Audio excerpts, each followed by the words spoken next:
سرحد پار سے دہشت گردی کے خلاف برداشت کی حد ختم ہو چکی۔ صدر مملکت آصف علی زرداری کا کہنا ہے کہ افغان رجیم دوحہ معاہدے میں کیے گئے وعدوں کی خلاف ورزی کر رہی ہے۔ سرحد پار سے دہشت گردی کے خلاف برداشت کی حد ختم ہو چکی ہے۔ اقدامات عوام کو سرحد پار دہشت گردی سے محفوظ بنانے کے حق دفاع پر مبنی ہے۔ Social media platform X پر پیغام میں صدر مملکت نے کہا ہے کہ سرحد پار دہشت گردی کی برداشت اپنی حد کو پہنچ چکی۔ پاکستان کی حالیہ کارروائیاں اپنے عوام کے دفاع کے فطری حق کے تحت کی گئی ہیں۔ سرحد پار دہشت گردی کے خلاف بارہا خبردار کیا گیا مگر نظر انداز کیا گیا۔ صدر مملکت آصف علی زرداری نے ٹویٹ میں اپنے 8 فروری کے پیغام کا حوالہ بھی دیا۔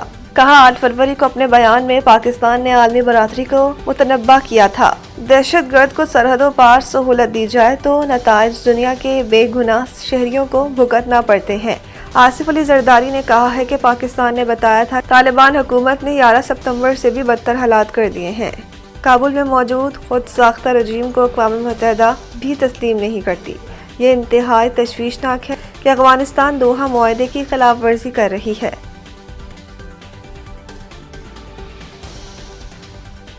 سانحہ گل پلازہ بچوں کو بلایا اور بیانات لیے۔ انہوں نے بتایا کہ وہ ماچس سے کھیل رہے تھے۔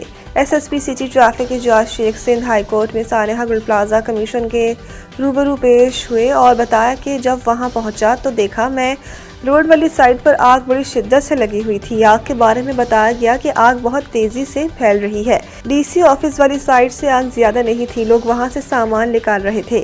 انہوں نے بتایا کہ 3 سائڈ سے پولیس کی نفری لگا کر لوگوں کو روکا لیکن دیکھتے ہی دیکھتے تینوں سائڈز کو آگ نے اپنی لپیٹ میں لے لیا۔ اعجاز شیخ کا کہنا تھا کہ بتایا گیا کہ وہ بچے ماچس سے کھیل رہے تھے۔ ہم نے بچوں کو بلایا اور ان کے بیانات لیے۔ انہوں نے بتایا کہ وہ کھیل رہے تھے، یہ چیزیں انکوائری کا حصہ ہیں۔ کمیشن نے کہا کہ بیسمنٹ کی سی سی ٹی وی فوٹیج ہم سے شیئر کریں۔ ہمیں بتایا گیا آگ سے پہلے دھواں پھیلا اور پھر آگ، جس پر اعجاز شیخ کا کہنا تھا کہ پلازے کے 17 دروازوں میں سے 4 کھلے ہوئے تھے۔ دروازے کھولنا ایسوسی ایشن کا کام تھا۔ وہ دکانوں سے پیسے لیتے ہیں، چوکیدار رکھے ہوئے ہیں۔ ایسوسی ایشن والے سب سے پہلے چوکیداروں کو کہتے کہ دروازے کھولیں۔ ان کا کہنا تھا کہ ریسکیو میں کوئی مسائل نہیں ہوئے۔ ریسکیو کے کام میں لوگوں کی وجہ سے کوئی مسئلہ نہیں ہوا۔ 1 ماہ پہلے گرین لائن کا کام شروع ہوا۔ گل پلازہ کی ایک طرف روڈ 12 فٹ اور دوسری طرف 15 فٹ ہے۔ ہمارے پاس شہر بھر میں 5200 کی نفری ہے۔ جب واقعہ پیش آیا تو مختلف جگہوں پر ہماری نفری موجود تھی۔ امریکہ میں برفانی طوفان، 6 ریاستوں میں ایمرجنسی نافذ، شہریوں کے لیے الرٹ جاری۔ تفصیلات کے مطابق امریکہ کی شمال مشرقی ریاستوں کو تاریخ کے شدید ترین برفانی طوفان کا سامنا، جس کے باعث 6 ریاستوں میں ہنگامی حالت نافذ کر دی گئی۔ اس قدرتی آفت نے نظام زندگی کو مفلوج کر رکھ دیا اور کروڑوں افراد متاثر ہوئے۔ امریکی حکام نے شدید برفباری اور یخ بستہ ہواؤں کے پیش نظر New York, New Jersey, Delaware, Rhode Island, Connecticut اور میساچوسٹس میں ایمرجنسی نافذ کی گئی۔ امریکی میڈیا کے مطابق برفانی طوفان کی شدت کو دیکھتے ہوئے 5 کروڑ 40 لاکھ سے زائد افراد کے لیے الرٹ جاری کیا گیا ہے اور شہریوں کو غیر ضروری سفر سے گریز کرنے اور گھروں میں رہنے کی ہدایت کی گئی ہے۔ طوفان کے باعث فضائی سفر بری طرح متاثر ہوا۔ 3500 سے زائد پروازیں مکمل طور پر منسوخ کر دی گئیں، جبکہ 15000 سے زائد پروازیں تاخیر کا شکار ہیں، جس سے ہزاروں مسافر ایئرپورٹس پر پھنس گئے ہیں۔ نیو یارک میں ٹریول بین، سفر پر پابندی نافذ کر دیا گیا ہے تاکہ کسی بھی ناخوشگوار واقعے سے بچا جا سکے۔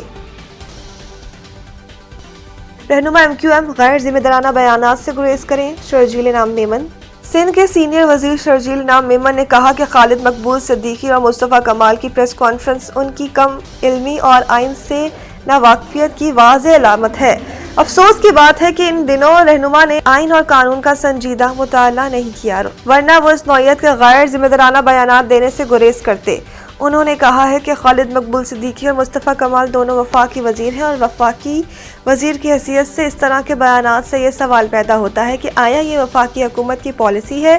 سینئر وزیر سندھ کا کہنا تھا کہ ہم وفاقی حکومت سے توقع کرتے ہیں کہ وہ وضاحت کریں کہ ان کے 2 وفاقی وزیر اور اتحادی جماعت مسلسل سندھ حکومت کے خلاف پروپیگنڈا اور سازش میں کیوں مصروف ہیں؟ سر جیل میمن نے کہا کہ گورنر ہاؤس آئینی منصب کی علامت ہے اور اسے سیاسی محاذ آرائی یا صوبائی حکومت کے خلاف سرگرمیوں کا مرکز نہیں بننا چاہیے۔ وفاقی حکومت فوری وضاحت کرے اور ان تمام واقعات کے محرکات واضح کرے۔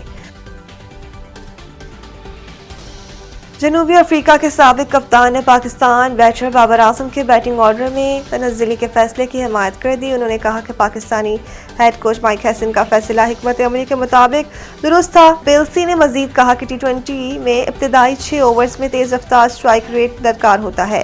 کلاسک سٹروک کھیلنے والے کھلاڑی جیسے بابر اعظم کبھی کبھار اس رفتار کے تقاضوں سے پیچھے رہ جاتے ہیں۔ جنوبی افریقی سٹار کا کہنا تھا کہ ہیسن نے بابر اعظم کی مہارت کو مد نظر رکھتے ہوئے انہیں بہترین کردار دیا ہے، ان کی صلاحیت کو نظر انداز نہیں کیا۔